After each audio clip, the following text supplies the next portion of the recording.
All right. Well, I'm just gonna ask right here. Arnold impressions, anyone? No, I refuse to embarrass myself in the first minute of the podcast. Whoa. Okay. Not in the first minute. I'll wait Not in the first until. minute. That's right. I'll wait until at least the 6 minute mark. Around, yeah, but Soy is not embarrassing himself by doing any impressions. He's elevating his celebrity status above the rest of us with his incredible ability.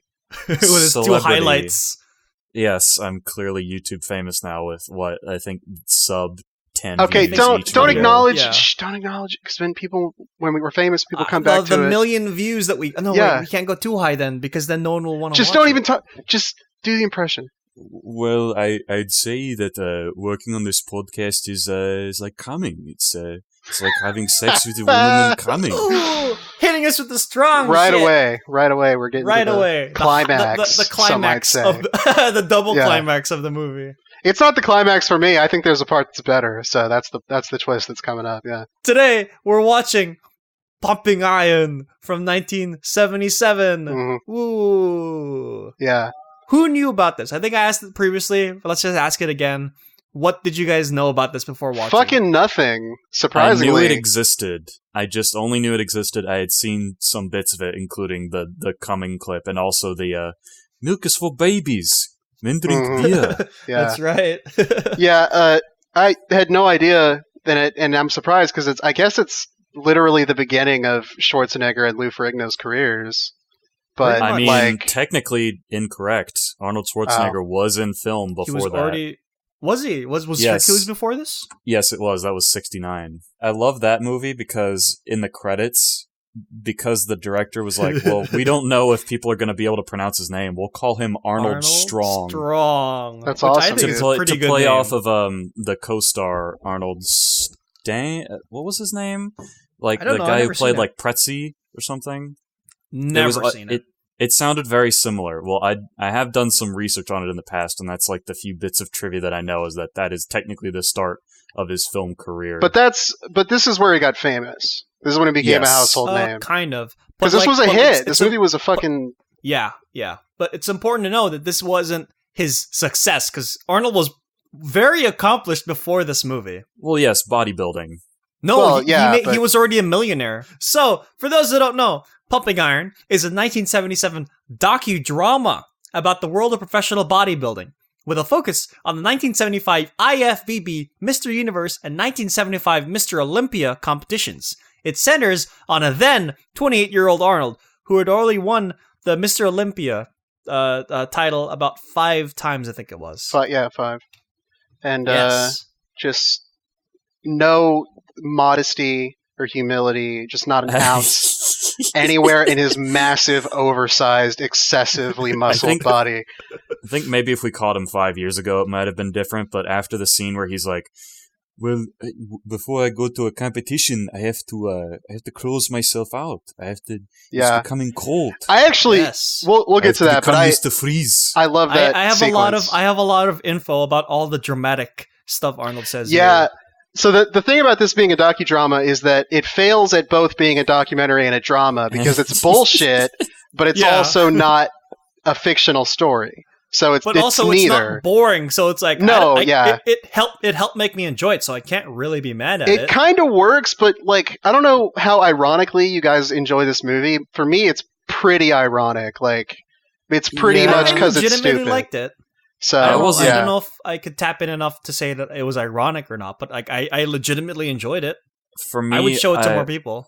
For me, it's sort of like I've watched it and now I can experience it and now I can talk about it with other people, but I don't think I would actually go out and watch it again. If someone else wants to watch it, then sure, I'll do that, but I'm not going to actively... Or if someone's like, man, I wish I had more Arnold stuff to watch. Man, I think it's pretty consistently funny. I'd suggest Hercules in New York, because that movie is fantastic.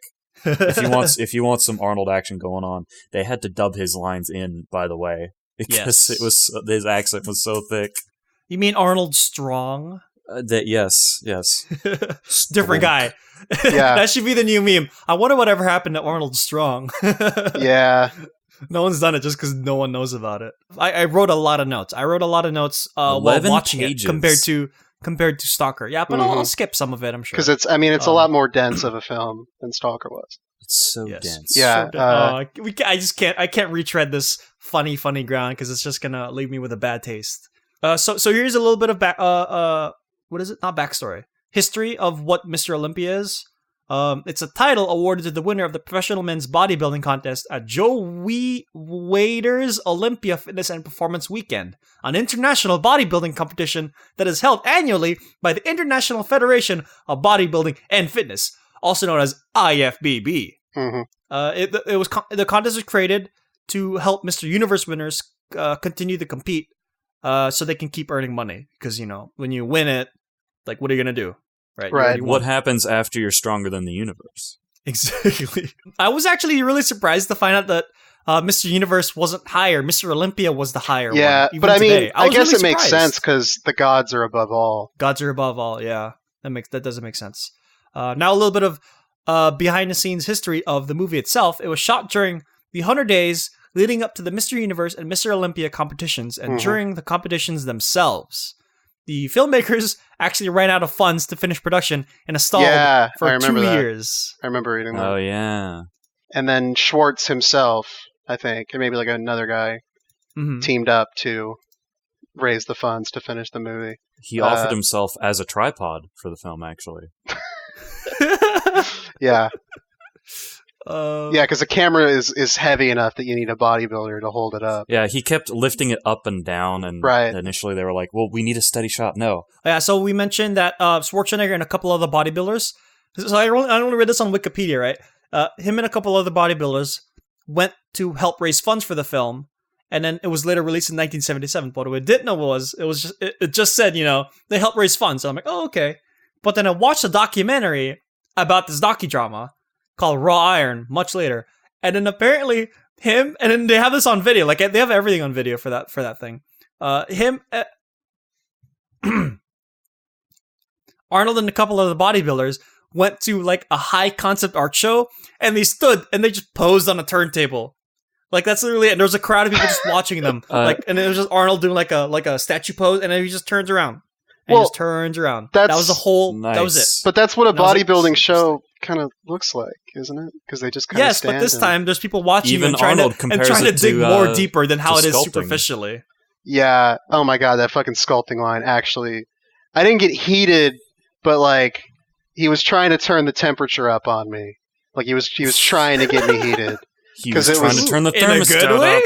Because like these fucking guys are so just like meat-headed and stupid, and they have like their own like internal bodybuilder logic that happens when meathead. That happens when your muscles are so big that they like strangle the connection of your brain to the rest of your body. Is that a thing? No, I'm just making it up, but it seems it would check out because they all are similarly stupid in similar ways.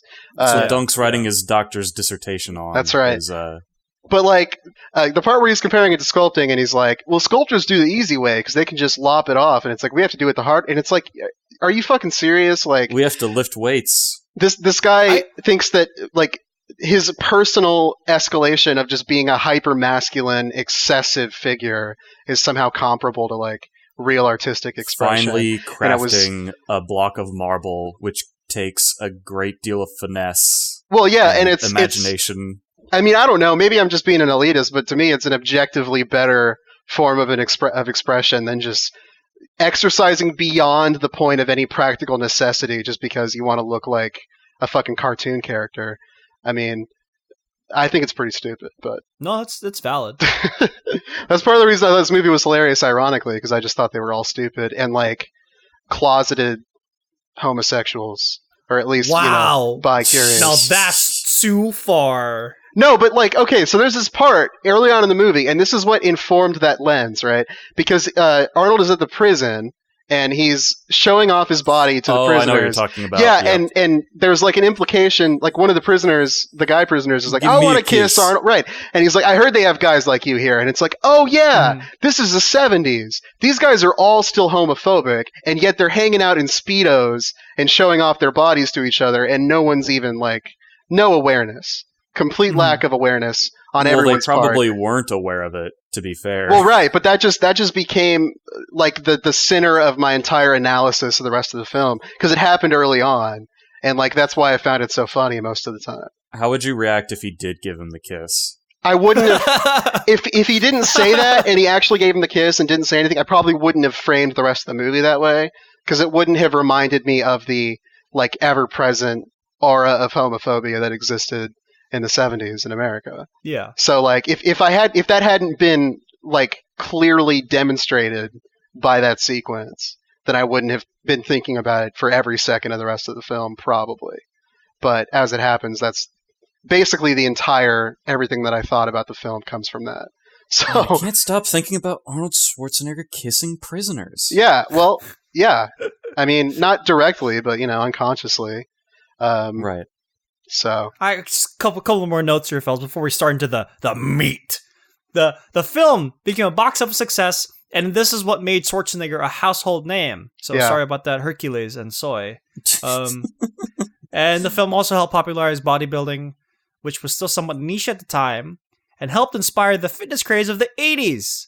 Yep. And after this, that is true. Commercial gyms popped up. So thank this film for your 24-hour fitness and Planet Fitness and other. Thanks some random Austrian guy for that.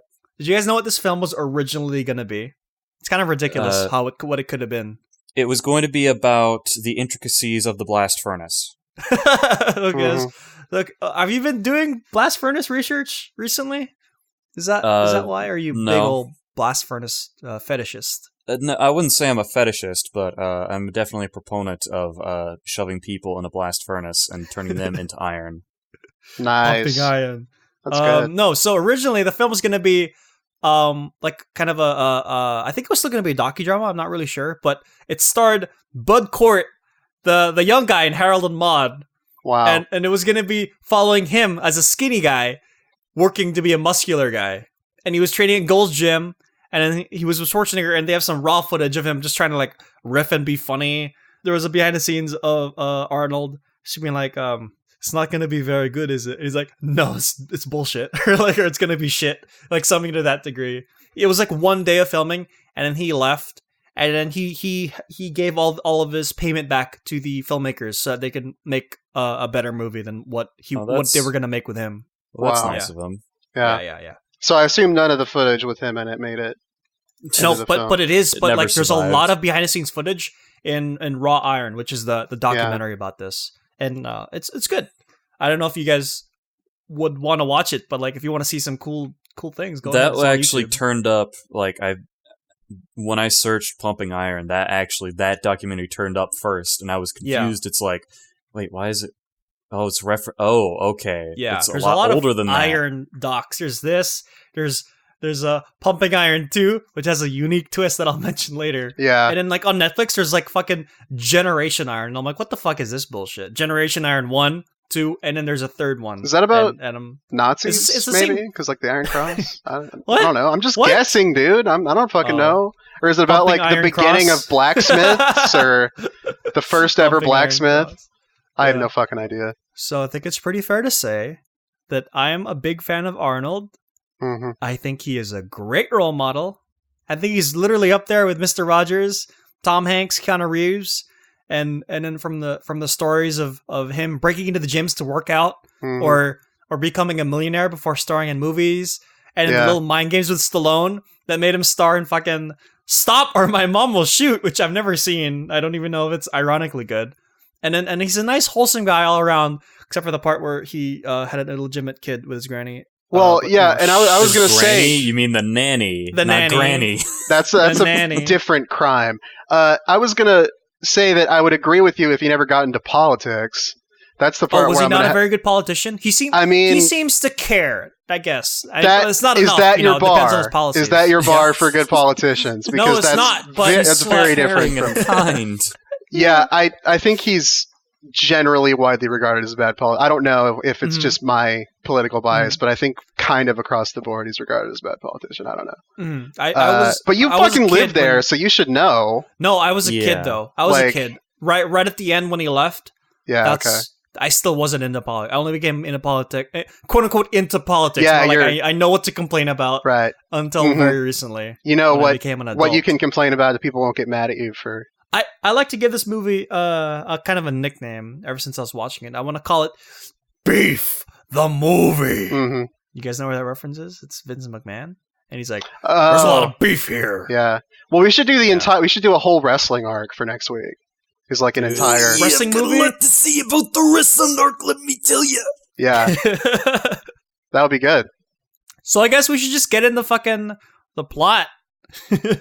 Quote unquote. Yeah. First, the quote unquote plot. Well, there is sort of a plot, isn't there? It's just, I don't know. Okay. Yeah. First thing we see is Arnold, and I think another, I was going to say wrestler, another bodybuilder that we haven't been introduced to. Secondary tier bodybuilder character. What are these the nameless character. What are these two strong, hulking, muscular men doing in the very fucking first shot, guys? I think they're practicing posing. I think that was in a ballet studio. They're learning. It seems like they're basically learning ballet. Like very early stages of learning. They don't seem like they actually know very much about. Yeah, I think the point of them doing that was so that way they can learn more elegant posing. Graceful elegance, in the posing. Which annoys me more than anything because it never comes back in the movie, and it's just it never comes back. But when I see it, I'm like, the filmmaker knows. He knows. I don't know what he knows, but he's like, yeah, I'm gonna insert these muscular men, showing them in this sort of very feminine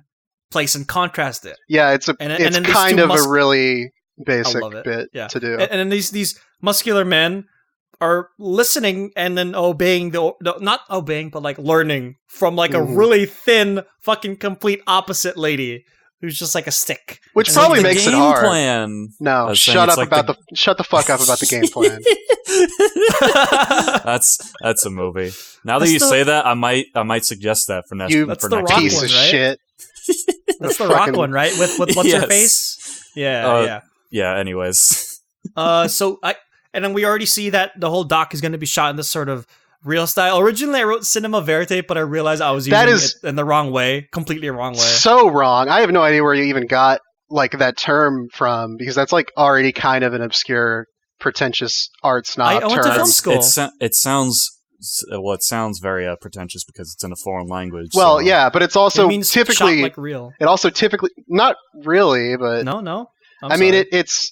Well, I guess our definitions of it could be different, but I know it as a primarily European documentary style that has to do with like showing off muscles. No, but acknowledging the intrinsic artificiality of the documentary, and so like instead of trying to pretend that the documentary filmmakers aren't impacting the events, they instead try to impact the events in a way that reveals truth, like they provoke the subjects. And like the thing is it's almost kind of adjacent to docudrama, but it's less deceptive because the docudrama is like kind of deceptive intrinsically. Yeah, no, so that in a way it's kind of similar, but I don't think that. I mean, I don't know. It could be a different use of the word, of the term. Yeah, but my main note there was just that, it was handheld, shaky, very shaky. Yeah. Natural lights from what I could see. That's all I wanted to point out. Mm-hmm. They were shaking because they were quaking in fear at the size of these huge men. Speaking of the fucking size of these men,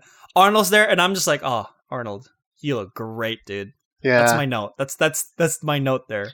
And film grain from whatever film, 85 millimeter, whichever one it is. A certain amount of millimeters. They're flexing. They're learning how to be graceful, and we just go into the opening. It's like some weird zoom into Arnold's bicep, or I think it's a picture of it, whatever. And then the song "Everybody Wants to Live Forever" plays.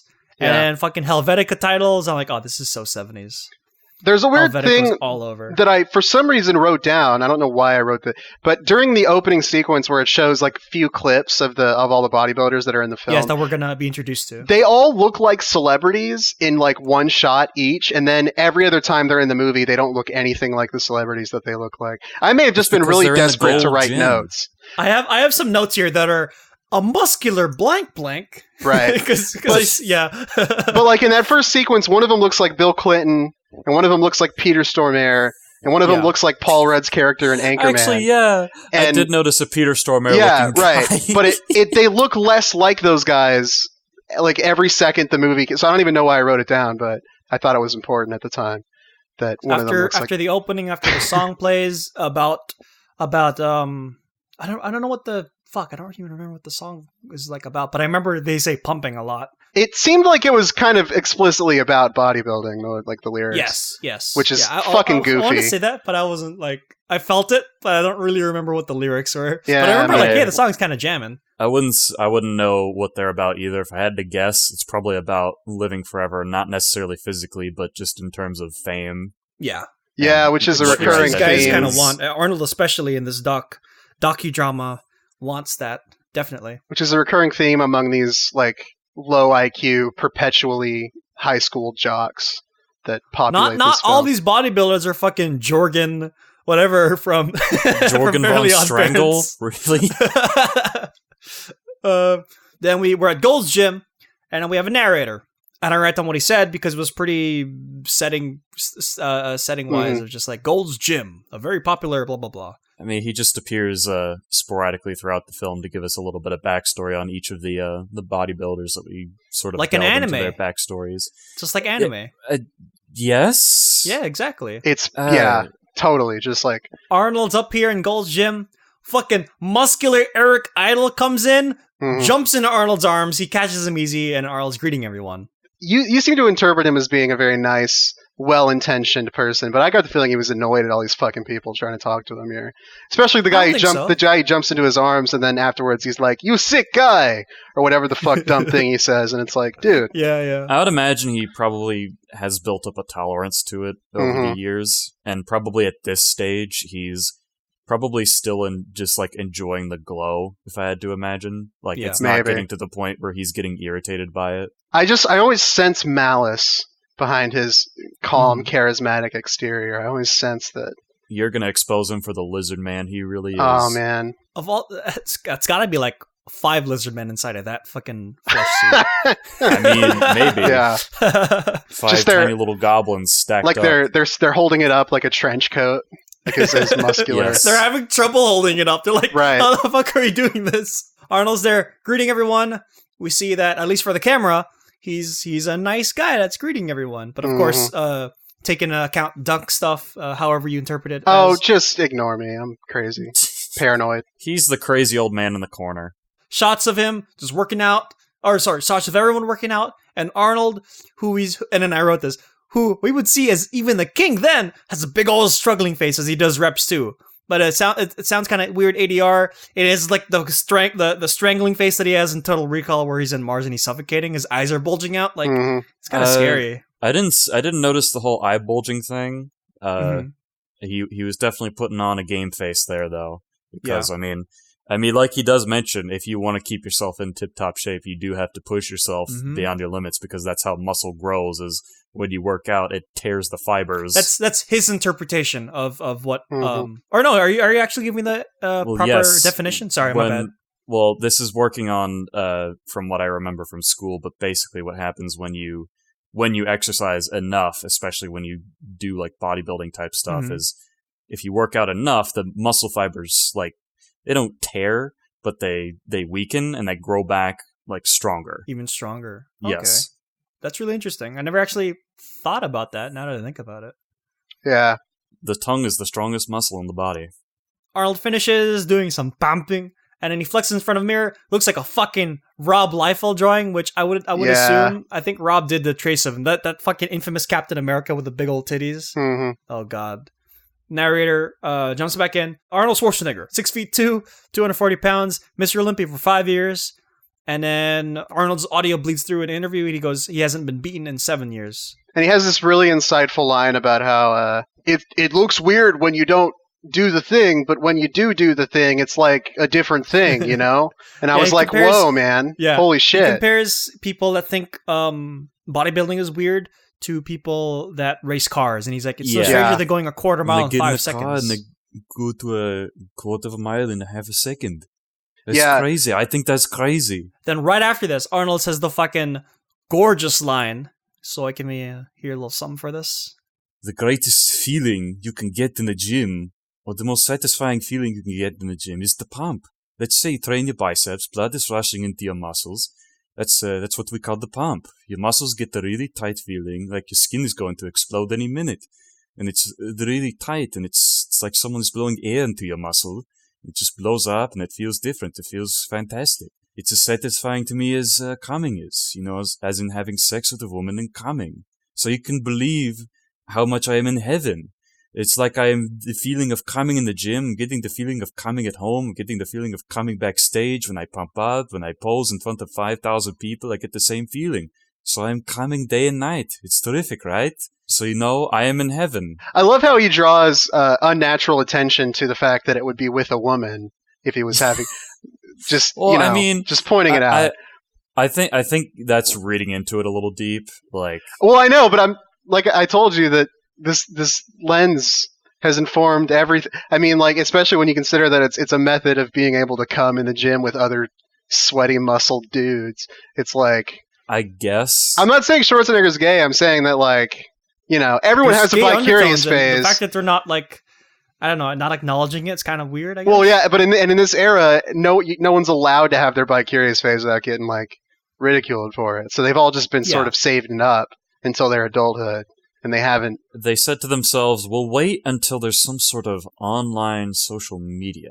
That's right. I don't know what online means. I don't know what social media is, but I'll wait until that method to profess to the world of my sexual identity. That's right. I'd hate to spoil it, but in Raw Iron, guys...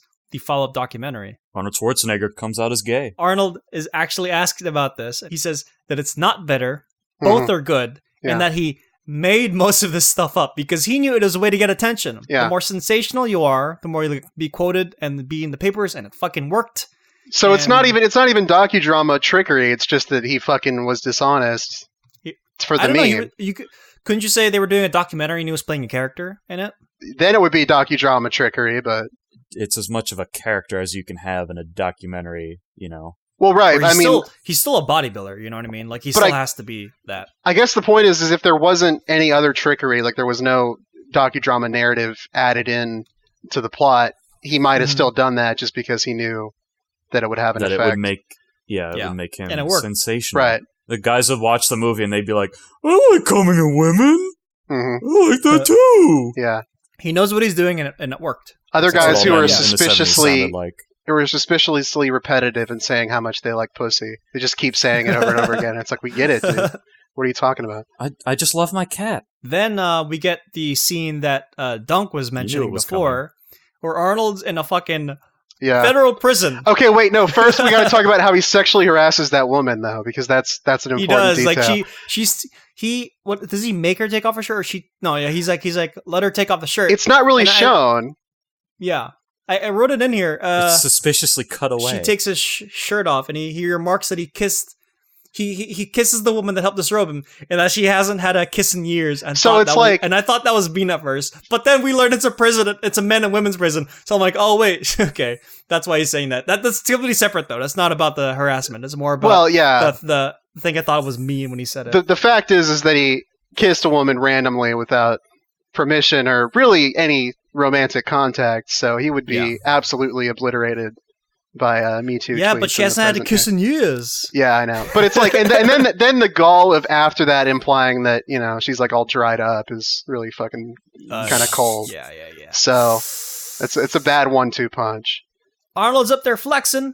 Then we get a cutaway shot to two prisoners staring at him, or what we can assume he's staring at him, and they just go like, he has a beautiful body. Mm-hmm. Like they legit say that in the 70s, and I was just kind of like, oh, okay. But that's kind of interesting. But it's they're still not 70s. gay, though. It's not gay. They're not gay though. Yeah. But a man can have a beautiful body. I'll try not to do that too much, but I mean, that's most of my notes is like writing it, but they're not gay. Gay. So that's just it. Timestamps. Gay. Right. 3 pages. But it is not enough. Then we're just kind of back in Gold's gym. Really young, short bodybuilder says he was directly inspired by Arnold from a magazine, and Arnold comes in, gives him a tip, and then he says that when short people pose, they like hunch over, shoulders are in, and he makes him go out. But what I really wanted to take note from this was the short bodybuilder was posing and had his hand like a Nazi salute. Yeah, like it was legit. very much a Sieg Heil. I was like, pose. He was probably fucking with them. That could be like. Maybe he didn't know what Austria was, and so he thought it was from Germany, and that would be a good bit.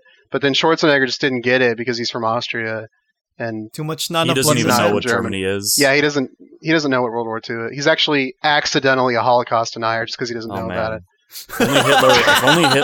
If If only Hitler was alive in the 70s, he'd be a huge fan of Arnold. Of bodybuilding. Yeah. Muscular Hitler. Specifically German bodybuilding. Oh, man, God. Bodybuilding would have been a better outlet for Hitler's angst about his paintings than genocide. That's true. That's probably would have been a healthier way to deal with it. That makes... Yeah. Then we get a small bodybuilding competition with like carnival music playing. We're not even outright sure we're in a carnival tent, but they're just kind of playing it out to be, and I was like, oh, okay, filmmaking, movie magic, whatever. Yeah, the docudrama elements to this are really kind of lazy, because it's like they didn't bother to change the lighting or anything, and then they kind of just expect I don't think they could, though, because it was a competition. It wasn't out of their power. I know, but a lot of the things that they were clearly going for just fall flat because they are so unable to change the setting and the surroundings, and it just, I don't know. But that doesn't necessarily mean it's a worse film for it. So, so the first half was actually just some snippets of Arnold, but then really it's going to be portioned out to different bodybuilders. And right now, in the carnival place, we got this guy named Mike Katz, who looks like a muscular Risey Fonz. Narrator comes in. Mike Katz, 31 years old, 6'1", 240 pounds, junior high school teacher, and a family man who works at home. I thought you said my cat for a second. Yeah. He was in the New York Jets, and then he had an injury in the leg, and then now he's just a bodybuilder. He bodybuilds, talks about how he likes being cheered by people. Well, the thing that struck me about him is like he talks about how the reason he does it is like basically to get back at his bullies in middle and high school, and it's like it was something about like he wanted to be feared, he wanted to be kept in a cage or something like that. Yeah, because that's so fucking depressing to me that like what you chose to do with your life is because you couldn't get over people shitting on you in middle and high school. That's like the most depressing thing I know. Those libtards. Well, yeah, and it's like I'm just gonna, because I was a scrawny kid in middle school, I'm gonna get fucking ripped. And I mean, those kids are probably like, I don't know, working some shitty job at the landfill or something now. But I know I never bothered to check on my bullies. Me neither. Plus, the kind of bullying I had was less physical and more deeply sociological and psychological. Well, I didn't get bullied, so what the fuck do I know? I didn't really get bullied, so like I don't actually have any. Because you were the bully. Not really.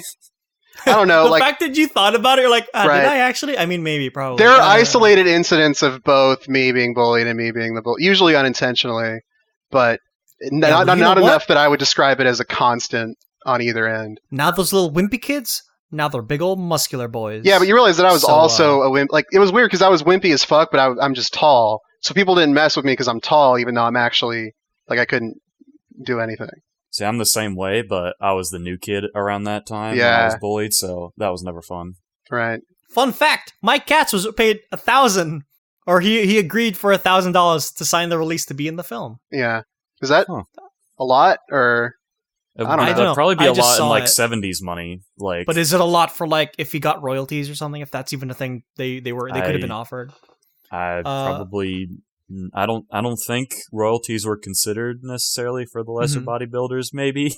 Then we get an interview, and Mike Katz says that Mr. Universe will be in South Africa.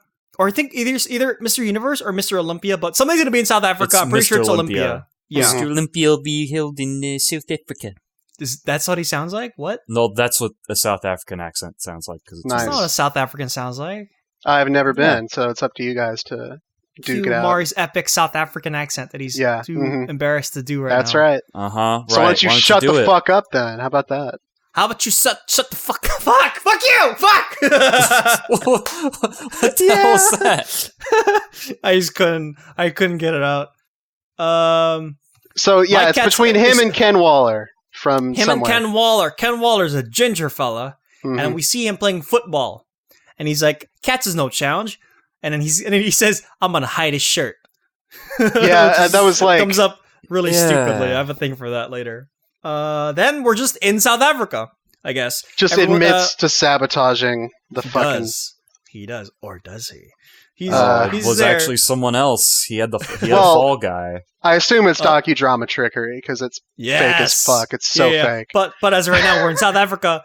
Bunch of the muscular dudes are lined up in hallways. Waller and Katz are there. Ken is up there doing muscular boy stuff. Then Katz is in the back doing sneaky deaky shit. and then he steals a shirt. OMG! I wrote OMG on there. Oh! I wrote an O face. I do like Waller. This is the most integral part of the film because now we are revealed to Mike Katz's motivation. I do like that there are a couple parts where it's Ken Waller and there's like this really ominous music playing, trying really hard. Yeah, like to there's paint this it. really weird shot, like a close up of his face, and he's like peeking around the corner in the locker room. Awesome. It's like, what? Oh, okay. Is this the villain? Do we have a villain in this documentary? Then Katz comes back in and he's just like, "Where's my shirt?" It's so fucking fake and stupid, it's so dude. Fake. Because this was super staged. And then now bodybuilders boo Waller just because of the scene. Well, because that's the weird thing about docudramas, right? Is it's like the only reason you'd make it that way is if you want to trick people into thinking that it really happened, even though you're not trying to hide that you set it up. Yeah. It's like this weird duality where you know that a lot of people will just take it as fact and not bother with it. Yep. Even though like you're not reality trying. TV. Taken from the Wikipedia, Waller and Katz were in fact close friends. Right. And Waller's theft of his shirt was simply a spur-of-the-moment prank, not intended to upset Katz to the extent that it did. Waller was later regretful of the football scene, claiming that audiences at bodybuilding competitions continued to boo him for years after the film's release, which I have to ask, so they just have like a pumping iron thing at a bodybuilding competition? You can just go watch it? Like, well, probably not, but probably everyone's seen it because it was such a big hit. Yeah. It's just one of those things you see. The football scene was actually shot later. Yeah. I think after the 100 days of the filming. Which is ridiculous. Yeah. Cue evil music.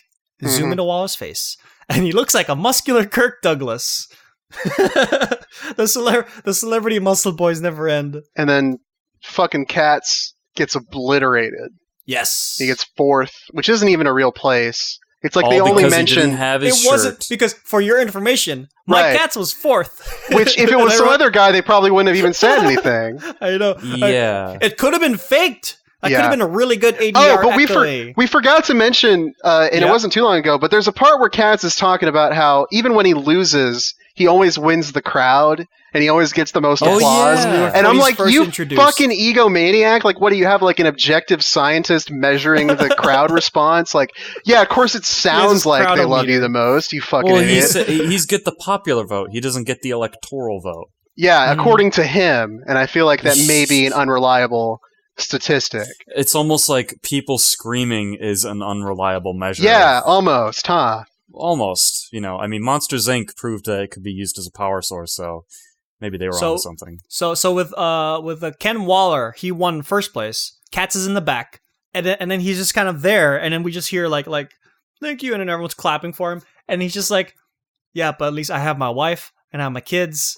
No, but that scene's hilarious because it's like he's sitting there in silence, and it's like, I know. What time is it? Oh, I gotta call my wife. Exactly. And I was like, then dude, I've been there. No, but he sits in more silence, and then he's like, man, so Ken won. That's terrific. I'll tell you. That's terrific. And he's, I gotta go shake his hand. That's great. And then he goes, you know, he's up there. He's first place. I know exactly what that feels like when I first won my trophy. Yeah, at 16. just trying to keep the wound from opening and going too deep. I think my favorite part was when he's like, I gotta call my wife. Oh, what time is it? Oh, okay. Yeah, she'll be busy dealing with the kids. She'll want a break, you know. Yeah, she'll.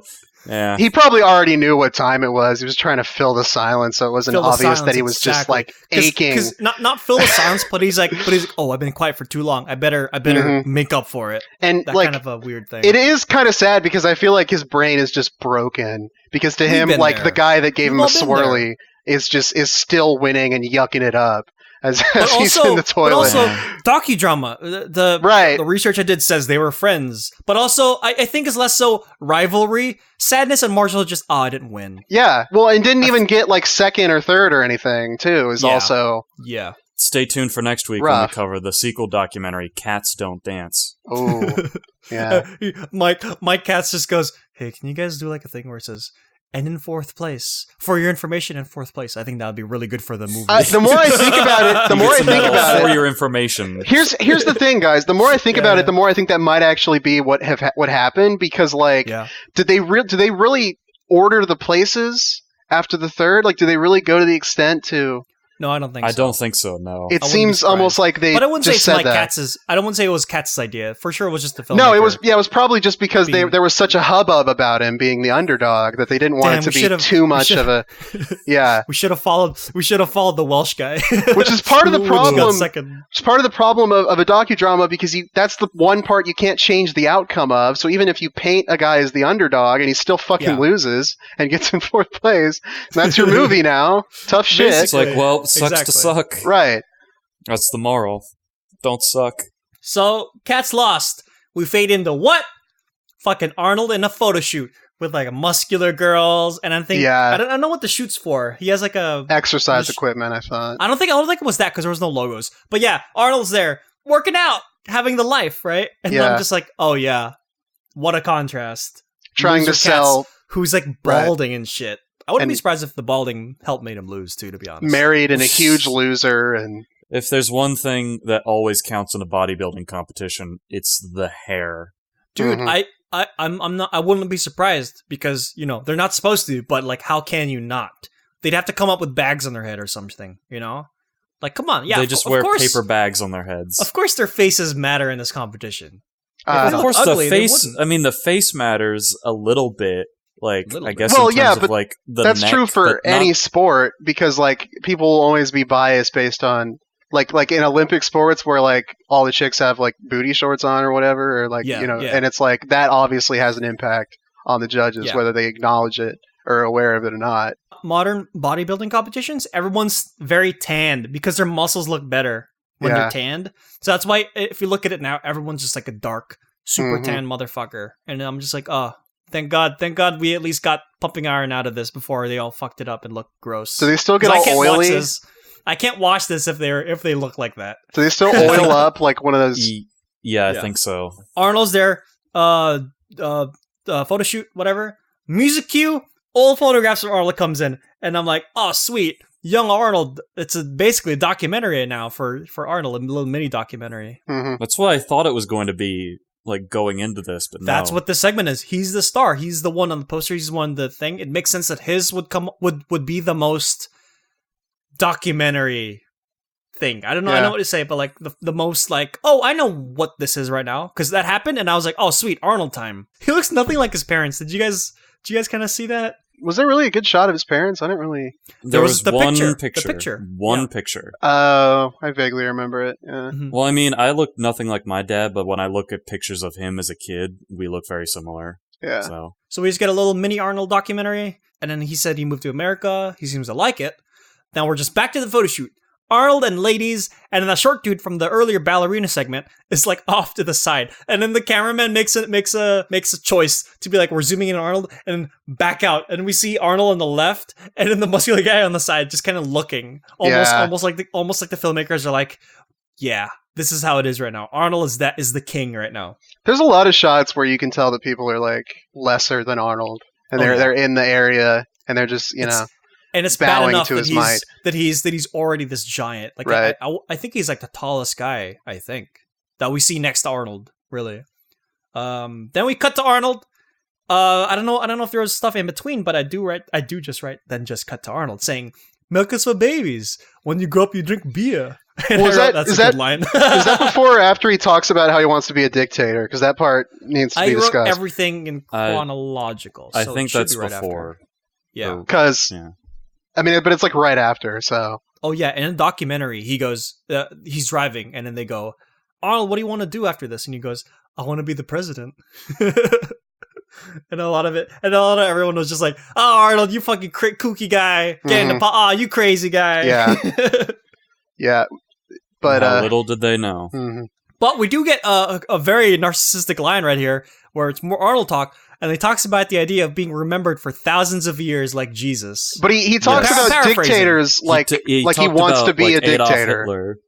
Not by name, but he talks about dictators like as if that's cool, and it's a good time to be and again, it's just, the lack of blood flow to the brain doesn't realize that there's an end point or a purpose in existence other than his fucking... Dunk, can I ask you a question? Whenever you look at a gym, do you just look at it with seething hatred? I don't fucking go to the gym, so I mean, I don't Well, like whenever you pass by one, do you just like stare? No, because maybe that's the issue. He's never seen a gym. He just thinks inside it's like child pornography and like people killing people. It's just a child sex dungeon. Every gym in the fucking country. Yeah. No. It's because most of the people who go to gyms are like normal people trying to not die, and that's great. Yeah, good for you. But the shit where it's like beyond even using the muscles practically, we've gone beyond it just for like some meaningless like visual aesthetic, and it's annoying to me. And it's like I don't even like sports, but I prefer a sport where there's like a skill involved, and it's not just sort other of than meaningless. Like slowly moving your arms a little bit.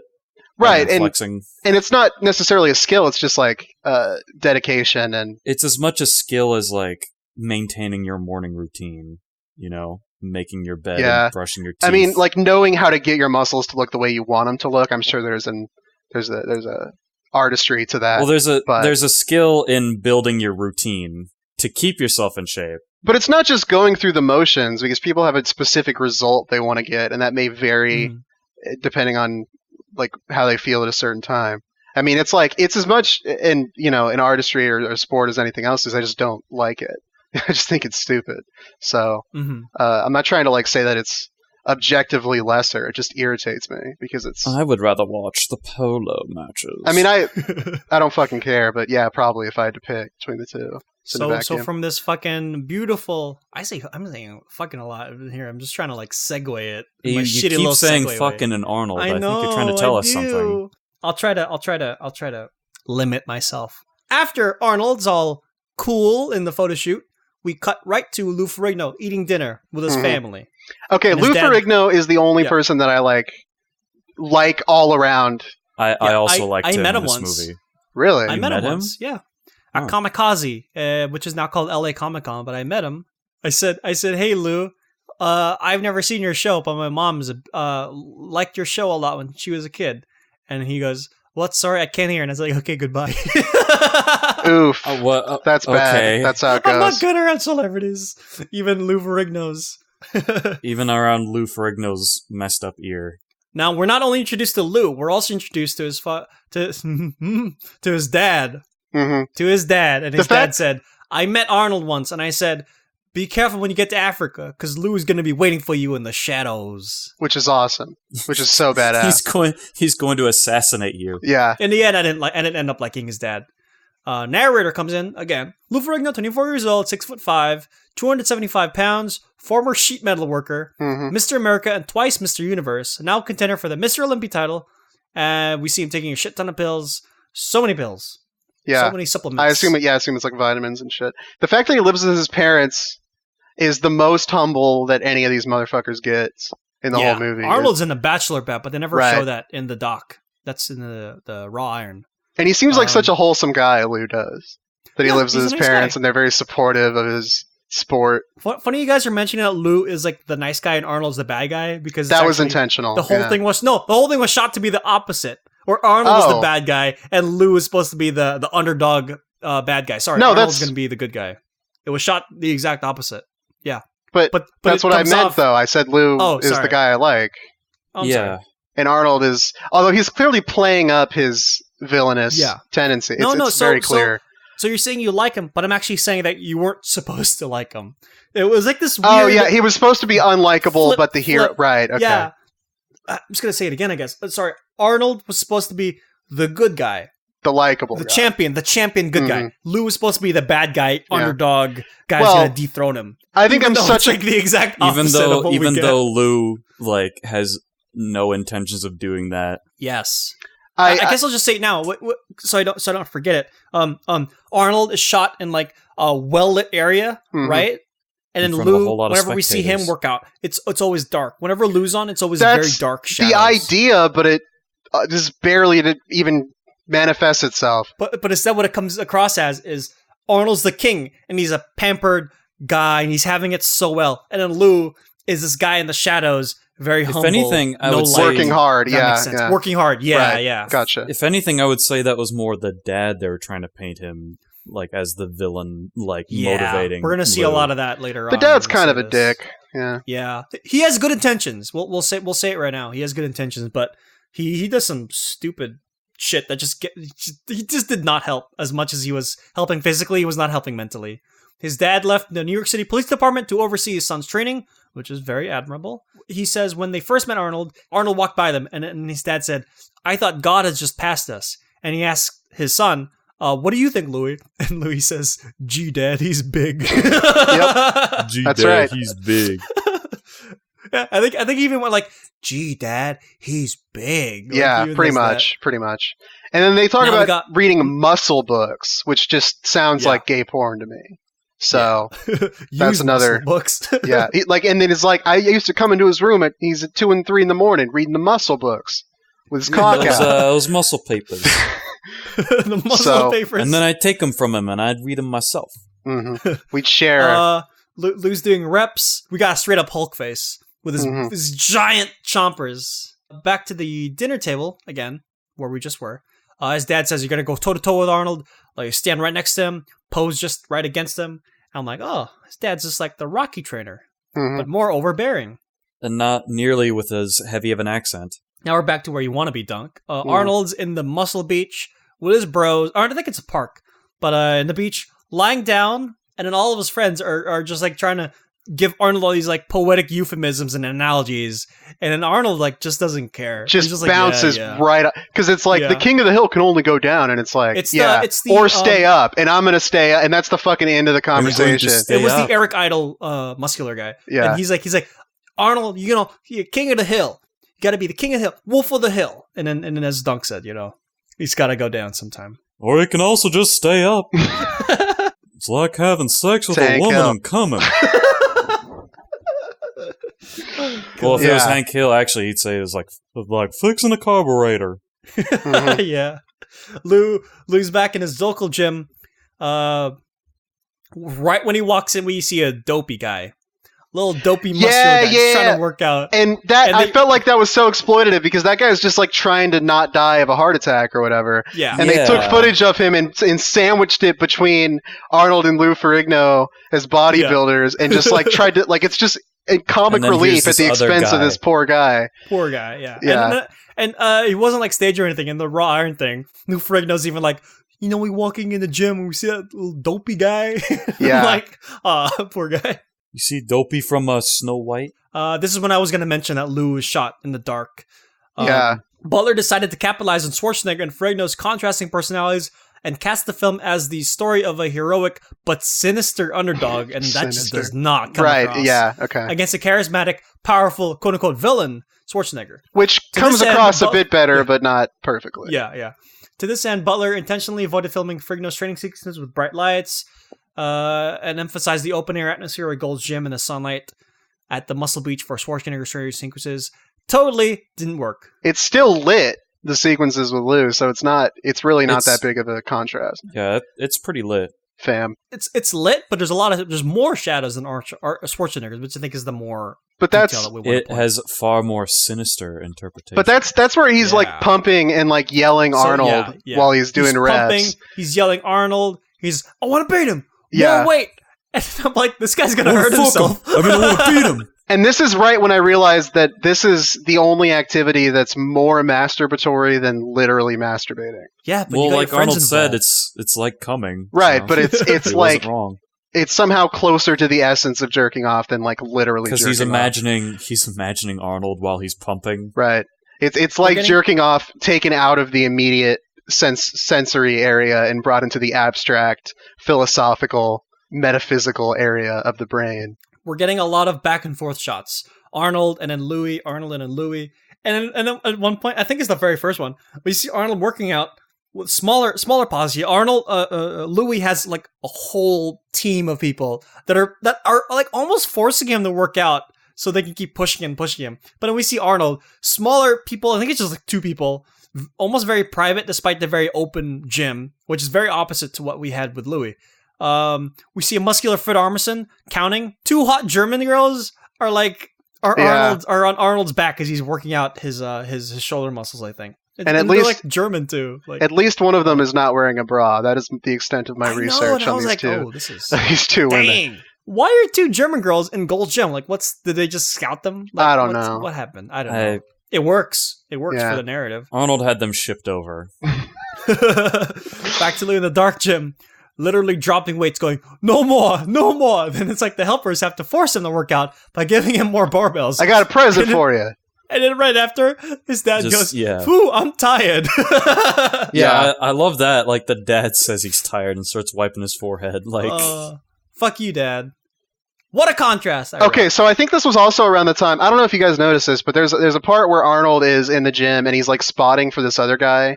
And the dude has like a stain on the back of his shorts that looks like he shat himself like a little bit. Jesus but like Christ. Didn't like really shit himself, like just kind of a bit, and then it popped back in. You know what I'm saying? A little That's bit. it? Wait, really? I did not notice that. Yeah, but then it was like there's also a hilarious shot where you can't see it, but like it's already been shown on camera, so like I knew it was there. And then it looks like Arnold is looking right at it while the dude's working out, like staring at it, like trying to figure out if he shat himself or not. It made me laugh, even though that's probably not even close to what actually happened. So are you saying that Arnold has a scat fetish? No, I just think he was in awe that Maria had to leave. That like that happened, and that he was continuing working out and not cleaning himself up immediately.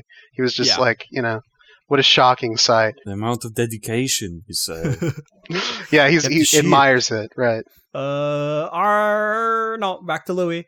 Dad says, if you're training hard, he may be training twice as hard. You just got to keep coming back stronger. Which is stupid logic. That's a DBZ method of training. Yes. Thanks, Master Roshi. This is when I really felt like the dad was like, come on, Dad, just come on, just make him work hard. Actually, by that logic, wouldn't you want to work out less? Because then the discrepancy between the two of your amounts of practice is lower. If y equals 2x, then the difference between x and y is lower the lower x is. Quit practicing. Just quit. That'll do it. Okay, no. Every time you practice, he's practicing you cubed. Dad says this, but with all the cross-cutting we had, it almost seems like Arnold is not even training that hard. But like, I'm like, but he's still gonna win though. Something about it, where Arnold's training. More interesting shots of Arnold and Fred Armisen doing reps. And I think that's when we got the poopy pants. The poopy scene, yeah. The dude legendary. passes the out. height of humor. The dude passes out. Arnold just like helps him pick up whatever. And bro's showering. Showering. And then the interview bleeds in. Arnold talks about the human body and what it takes to be a champion. It's his sort of philosophy is like you push through the pain. Mm-hmm. If you can push through, and if you can't push through, you lose, and then just forget it. And he talks about how he throws up in the gym. Yeah, he threw up many times before. Which is great. I love the idea that he just keeps working out and doesn't even clean it up. But now we got the fucking cool Italiano man, muscle man, punching a bag. Pretty sure this isn't really weight training, but it turns out he was a featherweight boxing champion of Italy, Franco Colombo, the premier bodybuilder in the world under 200 pounds. I really fell asleep with my eyes open for this fucking I didn't write anything. Think it was that boring. He's a 5-time contender and plans to win it this year from Arnold. And he's the short guy that we've seen with Arnold the previous two scenes. Mm-hmm. He gives an interview and his voice is so Italian and his teeth are so far apart. That's what I wrote. He's so Italian. The segment's so Italian because they were in Italy. It's like a Buca di Beppo wall come to life. Mm-hmm. You guys have Buca di Beppos where you're from? No. I just said but I don't know what you're talking about. It's an Italian restaurant. And the walls are just full of like... I've been to Olive Garden. Yeah, I was about to say, you could have just said Olive Garden and I would have been I've never been Domino's. to an Olive Garden. Really? You haven't been to an Olive Garden? No. It's not that great. You'll probably be alright. Oh, yeah, that's why I prefer Buca di Beppo. Macaroni Grill is a better chain, but I mean, they're both chains. I don't think I've heard of that one either. Turns out, he was basically Kiryu growing up because all he wanted to do was fight. Mm-hmm. And his parents were proud when he started fighting and he earned money, which is the boxing. My favorite scene here comes up. Motherfucker helps a man by lifting the fucking car.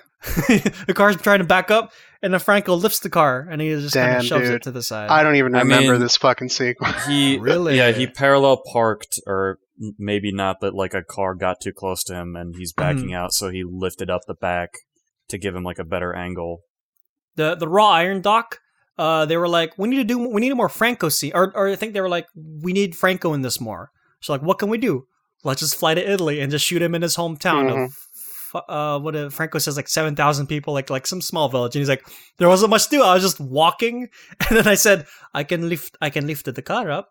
And they're like, yeah, let's do that. And he does it. And it would be funny if they just shot footage of him eating at Olive Garden, and that he's instead of going to Italy. Garden, you know what? That's what was missing in this Italian segment. Not enough Italian food. Not enough Italian chains and Italian girls. He needed to be going. He needed to fly to Italy. They needed to see the whole process of him flying to Italy. But then he said, "Oh man, I can't wait to eat real Italian cuisine." And then he just walks into an Olive Garden. Yeah. Back to America. Ladies and gentlemen, the strongest man in the world is blowing up a hot water bottle, and he blows it up. Oh yeah, he blows it so big it explodes. Wait, when's the part where he talks about booking a hotel room with Louis? Because that's hilarious. That's coming up, I think.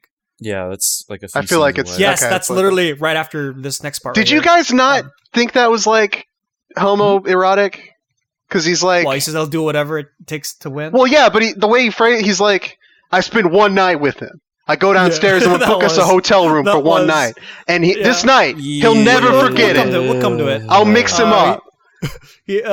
Franco and Arnold are working out together or whatever. Back to Lou and his dad. His dad recommends a pose where he admires his arms, then brandishes them proudly. He's literally like, so you're gonna stand up here, Lou. You're gonna look down, look at your arms, and you throw them up, going, yeah, this is what you wanted to see, huh? And he's like, no, you try. And then you Sig Heil it. Yeah. That's what the judges want to see is the Sig Heil. But now we get to where Dunk was talking about, where Arnold has a dialogue where he's like, I'm going to do whatever it takes to win. Mm-hmm. And then he can beat, presumably, Lou in one night. I will mix him up. It's no problem to do. And the implication is that he would just go into a hotel room with him and just gaslight him so hard that the next day he would just lose now, even though he was set to win. Which is weird. Yeah. But he says it like he's going to fuck him in the ass or something, and then he's going to lose. It's just kind of I didn't pick that up because I was too much in the movie's clutches of Arnold's this mind game expert. Just the hotel room. It's such a middle school bit. It's like I'm gonna book a hotel room with him. Dunk, is there something you want to maybe get off your chest? Do you want to book a hotel room with me? I mean, I was thinking about throughout this entire movie what Arnold's nipples feel like. But I don't think that was a sexual thing. I mean, I think it was just okay. I mean, hey, you interpret it however you want. I was just curious as to how that much muscle affects the texture. Because I don't know. My nipples have never been nearly that ripped. So, he does nipple exercises. I've only had the chub nips. But a really cool part comes up. Interviewer asks, "But you can't pull this off with Franco. Franco's pretty smart." Franco's pretty smart, but he's a child. When it comes to the day of the contest, I'm his father. He comes to me for advices. So it's not hard for me to give him the wrong advices. Plural. I'll give him bad advices. I wrote, holy fuck, Arnold. You just believe Arnold can accomplish this. Which he kind of does later on anyway. He does tell that story about the yelling. Okay, that's a great bit. We'll get to that. But it's coming up. I love that when he says that he'll do whatever it takes to win, basically means that, so you roided up then. Because by your logic... Then and you actually, must be... believe it or not, so at this time, steroids were not illegal yet. Right, I know. Nope. And Arnold has admitted to using them. Yeah. Though how much of it you want to believe? He says he used them only to retain the muscle mass, so he could fast and not eat, but he could still keep his muscles big. How is that better than using it for any other advantage? Because if you use it to gain, then you would be exponential in the growth of it, as opposed to just using it to kind of stay up, if that makes sense. I don't know, man. I don't really care if he used them when they weren't outlawed, I guess, is the point. Because it's like, what are you going to do? Just foresee that it's going to be against the rules in the future? And who knows? He's a fucking smart dude. I wouldn't be surprised if he figured it out before it happened. Mm-hmm. Finally, Pretoria, South Africa. Arnold is interviewed what a special woman looks like. He basically says everyone's coming in now. Lou's there. He's having a photo shoot with a cheetah. And the cheetah starts licking his legs. Yeah, and I was like, oh, that's kind of cool. Interviewer mentions that Arnold has already gotten into heads of cockier bodybuilders. This is when the story comes up. Hell yeah. He tricked a guy into screaming. To scream. 2 hours of work to get this guy to lose in a Mr. Munich contest 8 years ago. This is where my opinion on Arnold turned around completely, and he's now the best character in the movie. Because this is such a great bit. I looked it up. I couldn't find anything, but also it would have been 19 60 something. I'm surprised. He said it happened. I'm not surprised. Like he said it happened 5 years ago. So he said 8 years ago. It says 8 years ago. Yeah. Never mind. And this was 75 when this was filmed. Right. So it would have been 69. Then we get this awesome bit. Arnold was called down to breakfast with Lou and his dad, and I think the mother, but she's not really a part of this. Yeah, we don't. Who needs the fucking bitches at the bodybuilders' breakfast? You know what I'm saying? Yeah. Arnold's there hamming it up. Literally stuff like.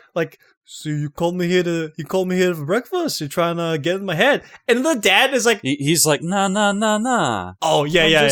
He's just trying to be nice. Like, Arnold, you're the winner. You're the champ, and I'm like, dude, you're terrible at this. I love the shit talk. They obviously fake shit talk that they do. Where it's Arnold is the king of this passive aggressive shit talk that we will see later on. It's like it should have been later because he's not ready. He needs more training. I want to get just the gaslighting, dude. I think I wrote all this down here. His dad calls him the King of Kings in a bad attempt at psyching him out. Arnold says, a month would have helped Lou. If you retire this year, you just never had the Olympia, but you had twice the universe. What the hell? That's not too bad either. His offense is just gaslighting hard, and it works. So good. It's awesome, dude. So good. And then Lou pretty much eats it up and says Arnold could win and make it a 6th time. And his dad, he tries to ham it up and sucks at it. Then Waller comes in. The villain from Arc 1. It's very blatant what Arnold's doing, but it doesn't make anything he say less nerve-wracking, less effective, I think. Yeah, that's the thing. That close to the event, right. He can win a 6th time, Like, of course everything he says is going to be eating at you inside, but also, like, he can win again. It doesn't matter how confident you are when Arnold comes in like that. Yeah, that's gonna fuck you up. Cut to Arnold looking up at a single light, almost like a confessional. That's kind of it. Yeah, he's in the judges talk or something. Or no, I think it was the under 200 category, and they're all up there. He's just watching. Yeah, he's just watching them and commenting.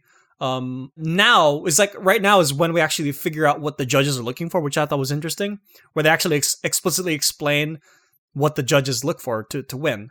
Well, I guess it makes sense because they're doing it right before the big competition that we only care about. Yeah, and they mentioned hair, like you said before. Yeah. It's a very important symmetry, proportions, and the size and clarity of each muscle group. Then it's split between over and under 200 pounds, with the winner of each competing for the title. And so Arnold and some guys are watching the under 200 contestants. Arnold is praising Franco Colombo's rival. And then right after that, we get the 200 League, where Arnold talks about how his body is all about balance and posing. It's very mathematical, because, when the body's balanced, you just have to get everything else. Even if he raises one muscle a half inch, he has to raise all the rest of it. Mm-hmm.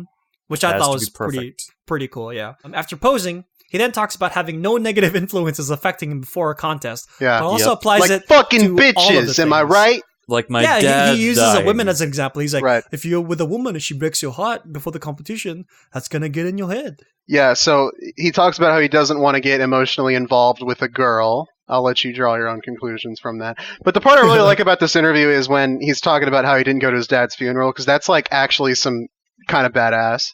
Because he's like, it's true. Because like, dude is already dead, and I'm trying to win this fucking competition. So how about you shut up, Mom? And I'm gonna win this competition, and you can go to his funeral. And it's like sociopath training. Yeah, but like also, who the fuck actually needs to go to a funeral?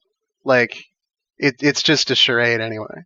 So I wouldn't say it's necessarily. I kind of agree, but also, I wouldn't necessarily say it's sociopathic. Practical. I mean, the fact that it was like 2 months before a competition, like, I don't know. I feel like if I was in that situation, like I would still at least go, if for no other reason than to make everyone else happy. Because the guy's dead. The guy doesn't care if if his son shows up at his funeral because he's dead. He can't care. Well, that's the idea. Yeah, that's why I thought it was like. So what if I told you guys there's a little bit of a drama in this docudrama segment? I like Arnold. Really? That's right. He's less cool. There's more quote unquote drama than docu. Yeah. So. Yeah. His father died 3 months after a competition, and he saw him just before, so they were already on good terms with everyone. Whether or not he went to his funeral is not mentioned. However, he probably didn't, because that part's true. And before this, Arnold mentions when he's talking about the women, he's also like my car outside. If my car got stolen, I wouldn't care. I wouldn't let it faze me. But the truth is, he mentions how his car would not faze him. But in Raw Iron, Arnold flat out says that he'd have cried because it was his life. Nice. So he literally cares about his car more than women, like all women. So when he was talking before about how he thought it was crazy how people liked the idea of going from like 0 to 60 and a quarter mile or whatever. He really didn't think it was crazy, and which is a stupid argument because everyone likes going fast. And shut up if you're going to try and tell me that like you don't have an appreciation. Loves Sonic the Hedgehog, right? I wish I was Sonic. Night of Olympia, first under 200 pounds. Franco flexing, his rival too. Everyone flexing like crazy. Behind the scenes, Lou is hella nervous. Franco's rival second place. Franco Colombo wins. Awesome. That means he will go up against whoever wins the over 200 category. More mind games. Lou is lifting and grunting, and Arnold just goes, "What were you saying? Huh? What?" Yeah, I love this gaslighting here. It's so good. I think, okay, you know what? I think this is my favorite scene of just everyone. And there was like, they recorded this whole thing, so there's like a whole uncut raw footage of this that I would love to see. I just love how he's like, "You're too loud, man. You're supposed to be quiet in here." Just like blatantly untrue statement. So just trying to get under his skin and ruin his fucking practice session. It's so slimy. He goes, "You're so loud. It's supposed to be quiet here, like a church." Yeah, and it's a fucking workout room. It's the dumbest shit. Like, so good. He's so evil. They set up this thing where Arnold is flexing in front of another bodybuilder. I didn't introduce him, but there was a French, a French movie and TV star, right? Which, and he was about to get up with them too. He's flexing in front of him, and the guy's just trying to work out.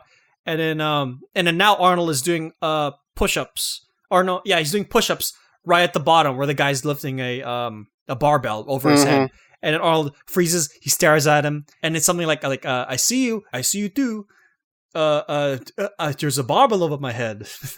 Yeah, and it's like you picked that spot to fuck him up. Like that's. Yeah. Actually, so in Raw Iron, they actually tell us that it was a very small room, but of course Arnold didn't have to be right next to him. Right, and he didn't have to, even if he had to be under the barbell, he could have had his leg under it instead of his head. Like, the fact that it was his head tells you that it was mind games. So competition finally starts. There's only 3 heavyweights. Lou, Serge Nubret is the French guy. Yes. And then Arnold. They flex off with funky music. Lou's dad talks about how he feels like he's with him all the way, but all reward and applause goes to his son. Pageant mom is what which is depressing, but I mean he's his trainer, you know, he's sort of the other half, but right, it is kind of the way he phrased it. It's not an actually depressing thing, but the way he phrased it makes it sound more depressing than it is. Yeah, because he was like, we're there working out together, getting tired together, sweating together or whatever. But then when he's up there, all the reward and applause goes to him, which is just a bad distribution of the reward. Flexing ends, folks. The flexing ends. The competition's kind of halfway done, or I guess about to be done now. Lou is third. Serge, the French guy, is second. Arnold is first. Now, which is not dramatic, but Arnold. It's not very dramatic because we already know who's the real winner, the audience. But no, this part's great. They're up there flexing, right?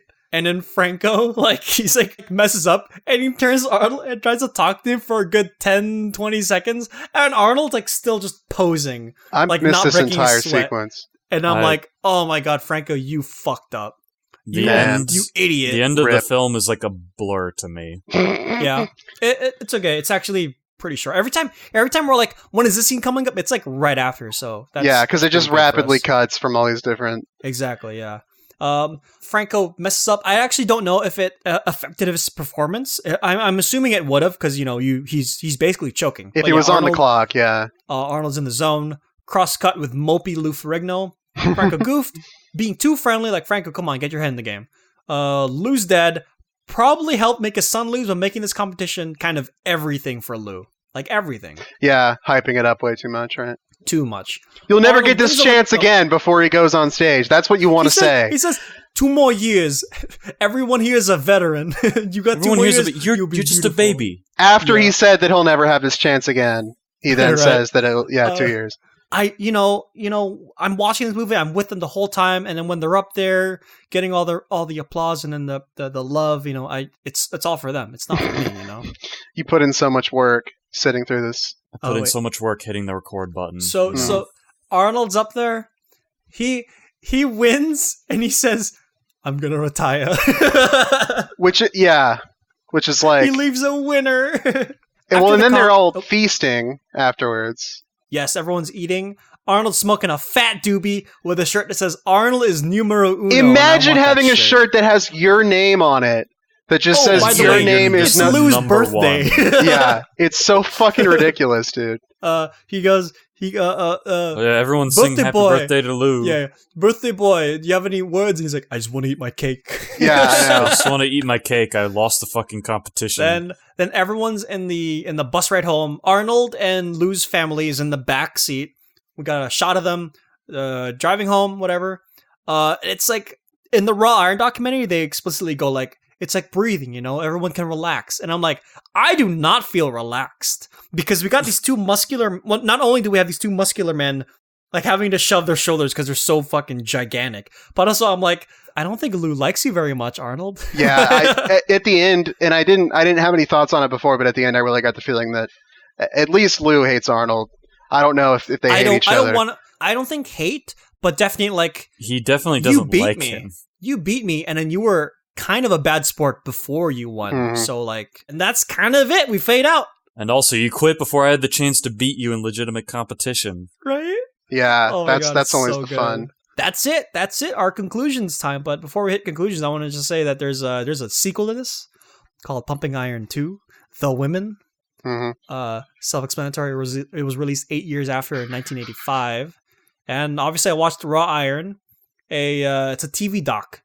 I don't know if there's much I want to say about it. Just go watch it if you like Pumping Iron. Maybe you guys go watch it too. I liked it, but not enough to do further reading. Yeah, I don't blame you. Yeah, especially since my enjoyment was pretty much entirely at the movie's expense. So yeah. In the Raw Iron at the end, there's a segment where it's just Arnold being interviewed and answering all the questions people had about the movie. Arnold said he played things up. The very final segment is Arnold himself just recapping everything. There's so much footage, and almost all of the BTS tidbits I've found come from this docudrama directly from the mouths of the sources. Like everything on Wikipedia, it's all from here. So what did everyone think about the movie? Maybe like a 5.5 out of 10, I guess. Somewhere around there. Yeah. Maybe is this a recommend or not recommend? I would say recommend just because it's cool. I think if you're an Arnold fan, if they know the context at least. Yeah, I'd say at least once for the meme. For the meme, yeah. It comes in pretty early. You could just stop watching after. Well, no, I mean just the meme of watching the whole, because I think the whole thing is pretty funny consistently. Yeah, so.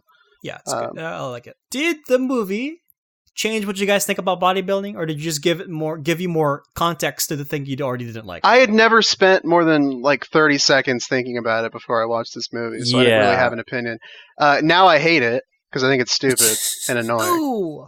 It had the exact opposite effect. Oh, you think it's great? Well, no, I'm just saying it had the exact opposite effect on you of what its intended effect was. But that's what I would have felt about it if I had thought about it for more than 30 seconds. So it probably didn't change anything aside from the amount that it was in my brain.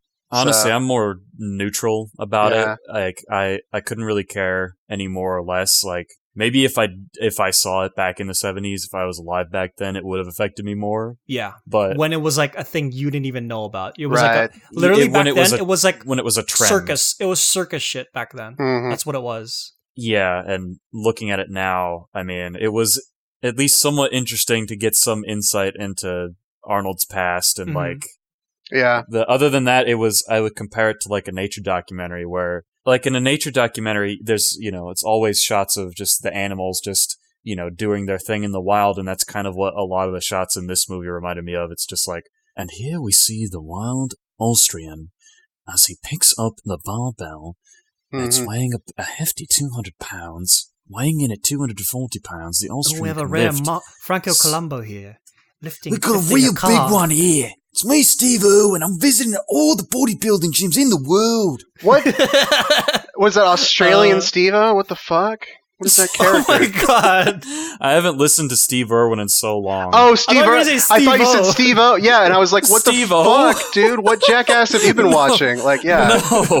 Okay. Steve Irwin. Hey, dude. Yeah, you know the Steve-O who did all those nature documentaries. Mm-hmm. Well, I mean, a lot of those jackass bits you can really, like, liberally interpret as nature documentaries.